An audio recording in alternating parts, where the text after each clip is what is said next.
의정부시가 온라인 비대면 교육을 진행하고 있는 일선 학교에 웹캠 등 온라인 교육에 필요한 기자재를 무상으로 지원하고 있습니다. 코로나 확진자와 접촉해 격리 중이던 한 육군 병사가 담배를 구하기 위해 3층 건물에서 창문을 통해 탈출하다 발목이 부러졌습니다. 군은 이 병사가 격리 지시를 위반했는지 여부를 조사하고 있습니다. 경기도교육청이 코로나19 장기화로 어려움을 겪고 있는 학교 매점 운영자 등 공유재산 임차인에 대해 임대료 감면을 연장합니다. 경기 북부 소방재난본부가 지난해 소방법 위반 사례 109건을 적발해 179명을 검찰에 송치했습니다. 위반 사례 중에는 소방시설 유지 관리를 소홀히 한 사례가 가장 많았습니다.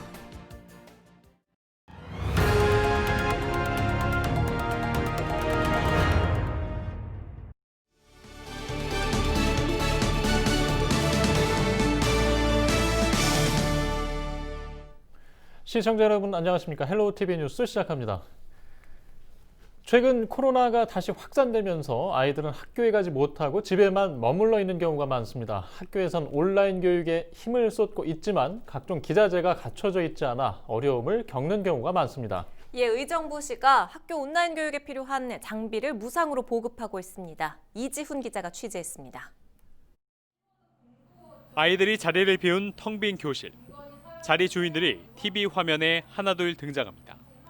초등학교 4학년 온라인 수업 모습입니다. 자, 화면 보이시나요? 네. 코로나가 바꿔놓은 교실 풍경. 아이들은 더 이상 온라인 수업이 낯설지 않습니다. 저는 밤에 TV를 보지 않고 일찍 잔다고 했고 오늘은 깜짝 손님이 등장했습니다. 공부 잘하세요. 네, 다음에 또 뵐게요. 의정부시는 안정적인 비대면 교육 환경을 만들기 위해 지난해 69개 초중고교에 4천여 대의 무선 단말기를 보급했습니다. 선생님과 아이들을 연결해주는 작은 웹캠, 칠판을 대신해주는 타블렛 역시 시가 보급한 것들입니다. 20년의 코로나 위기에서는 온라인 기기가 꼭 필요한 학교 현장 그리고 우리 아이들에게 정말 큰 도움이 되었습니다. 의정부시는 올해 지난해보다 3억 원가량 늘어난 총 14억여 원을 투입해 더욱 많은 기자재를 지원할 계획입니다. 관내 초중고등학교에 온라인 이런 수업이 가능하도록 지원하고 있고 올해 완성할 그런 계획으로 있습니다.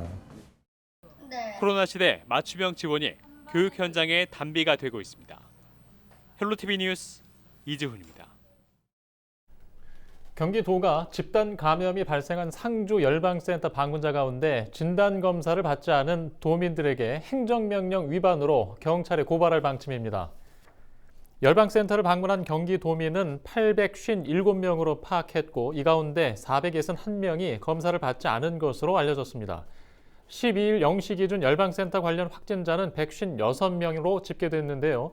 경기도는 지난해 11월 말 이후 상주 열방센터를 방문한 도민에 대해 진단검사를 받으라는 행정명령을 내린 바 있습니다.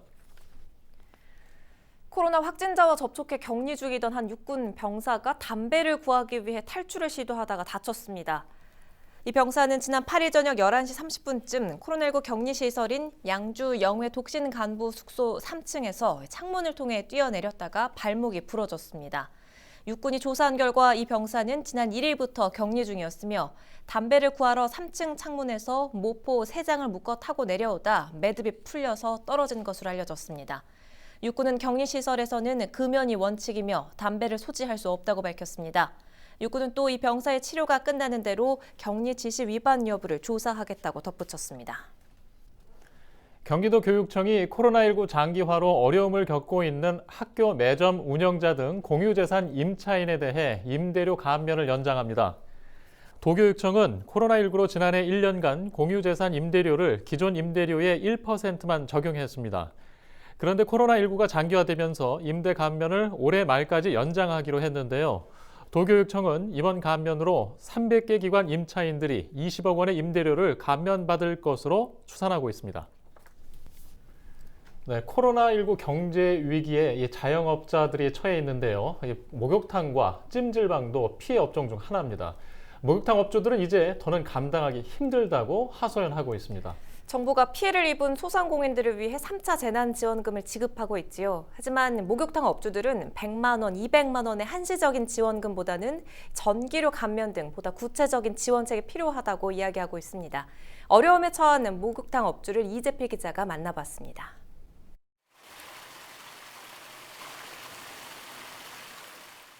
(2016년도) 4월 달에 인수를 했으니까 한 5년 가까이 되는 거죠. 요즘 오는 거는 하루에 30-40명 아까 봤죠? 명단 보셨지? 두 분들 저기까지 해서 41명이에요. 찜질방은 아예 없어요. 근데 찜질방은 따로 이렇게 주무시는 그 온돌 마루가 있어요. 그래갖고 거기서 이제 잠깐 쉬어서 주무시고 가는 분들, 피곤하신 분, 그런 분들 하루에 한 두세 번 정도 오실 거예요. 두세 번. 저기가 금액으로 한 사람 한 10분의 1로 줄었으니까 지금 2,000에서 2,500만 원 정도는 매달 적자예요.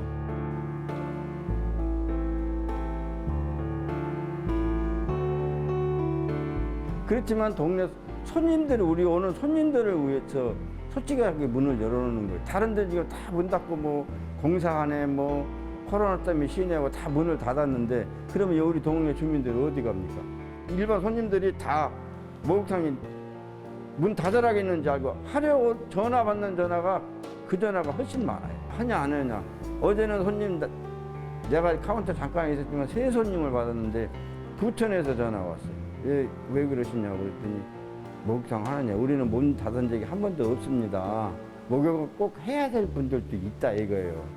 그럼 우리 동네, 이 대부분 우리 동네가 연로하신 분들이 많아요. 젊은 사람들보다. 그분들도 씻어야 되잖아요. 집에서 찬물로 하겠어요?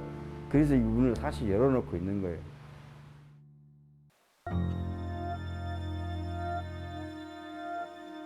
이게 이렇게 홈페이지 이렇게 쓸었는데, 이게 이제 폐기 처분해야 돼요. 이쪽에도 봐봐. 이게 전부 다 이래, 이게. 다 썩었어, 이게. 이거는 결국은 이거 다 갈아야 된다는 얘기, 사로. 이거 하나, 욕조 한 칸 하는데 한 800에서 900 들어가요. 그럼 여탕, 남탕, 우리가 사우나 독과 6개. 현재까지 개시를 못하고 있는 형편입니다. 50여 년 이상 하면서도 올해 같은 해는 없었어요. 또 사실은 이게 또 단기간이라면 모르지만 벌써 1년이 되는 거 아닙니까?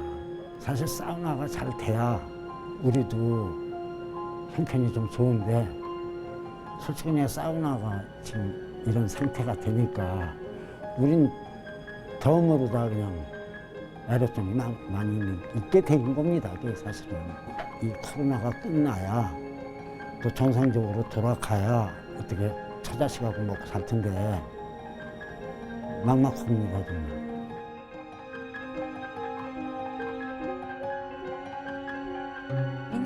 이제 감당하기 힘듭니다. 지금부터는 1년 동안은 어떻게 이제 사실은 봄에 초창기에서는 유지가 좀 됐었어요. 대구 사건 이전까지는 일단 가을 겨울을 또 희망을 갖고 이렇게 겨우 버틴겼는데, 작년 12월 달이 최하점을 찍은 달이에요.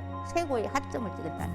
그러다 보니까 이제는 희망도 없고 유지하기 위한, 그리고 전기세를 들어서 이거 사람 몇 명을 위해서 이걸 해야 되는 건지, 아니 운영을 안 했을 시에는 2천만 원 손해를 보면 되는데 운영을 했을 시에는 더 많은 손해를 본다 이거예요. 그러다 보니까 기본 운영 자금이 워낙 많아요. 이게 정부에 제가 원하는 거는 뭐 100만 원, 200만 원은 정말로 저희한테는 아무 소용이 없는 거예요.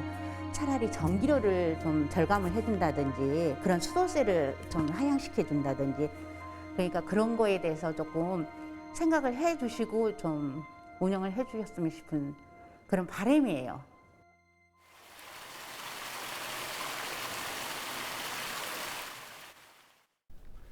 경기도의회가 2차 재난기본소득 지급을 경기도에 제안했습니다. 장기화되는 코로나19 사태를 극복하기 위해서는 경기 부양책이 필요하다고 판단하는 건데요. 지방채 없이도 예산을 마련할 수 있다고 밝혔습니다. 이재명 경기도지사는 숙고하겠다고 즉각 화답했습니다. 최창순 기자가 보도합니다. 경기도회가 기자회견을 열고 제2차 경기도 재난기본소득 지급을 집행부에 공식 제안했습니다. 코로나19 사태로 힘들고 지친 도민에게 가장 필요한 것은 도민의 살림살이에 작게나마 보탬이 되고 소상공인과 자영업에 종사하시는 분들의 숨통을 틔워줄 실질적 경기 부양책입니다. 지난해 4월 모든 경기도민에게 재난기본소득을 지급. 코로나19 사태가 장기화됨에 따라 2차 재난기본소득을 요구하는 목소리가 커지면서 도의회에서 이번 제안을 공식화한 겁니다. 1차 재난기본소득처럼 도민 1인당 10만 원을 지급할 경우 1조 4천억 원이 소요될 것으로 추산. 경기도가 가진 기금 등을 활용하면 지방채 발행 없이도 예산을 마련할 수 있다고 밝혔습니다. 단 재난기본소득이 왕성한 외부 활동으로 이어져 방역에 악영향을 미치는 일이 없도록 지급 시기를 정해야 한다고 강조했습니다. 의회가 적극적으로 나선 만큼 집행부에서도 긍정적인 반응을 보일 것이라 생각하기는 합니다. 아무쪼록 재난기본소득이 코로나19로 힘든 시간을 보내고 있을 소상인들과 도민들에게 큰 힘이 되기를 바랍니다. 도의회 기자회견 직후 이재명 경기도지사는 자신의 사회관계망 서비스를 통해 화답했습니다. 이 지사는 도의회의 결단에 감사한다며 2차 재난기본소득 지급 여부와 규모, 대상 시기 등을 도민과 공동체 입장에서 숙고하겠다고 밝혔습니다. 경기GTV 최창순입니다.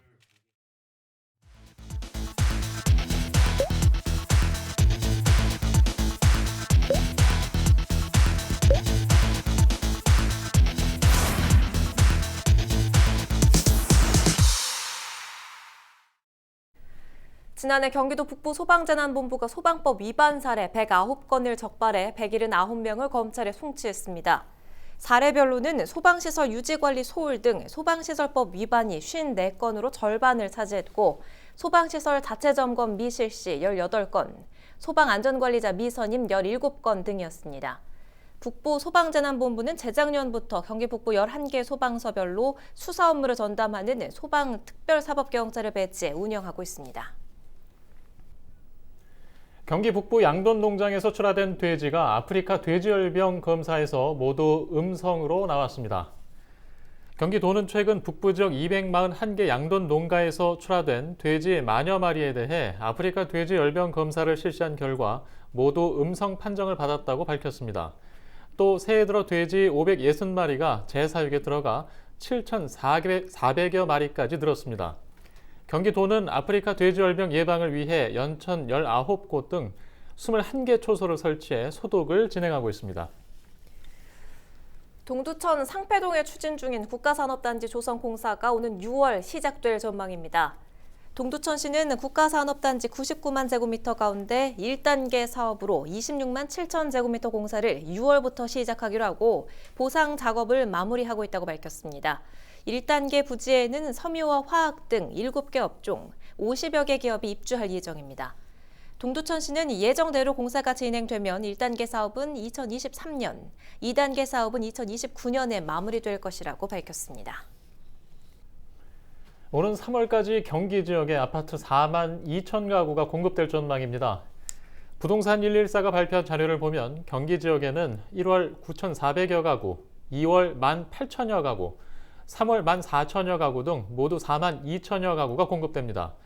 대규모 단지가 분양되는 지역으로는 의정부 고산지구에 2,400가구, 광명에 3,300가구, 수원에 2,100가구 등입니다. 또 오는 7월부터는 3기 신도시 사전 청약이 시작되는 등 아파트 공급 열기가 이어질 전망입니다.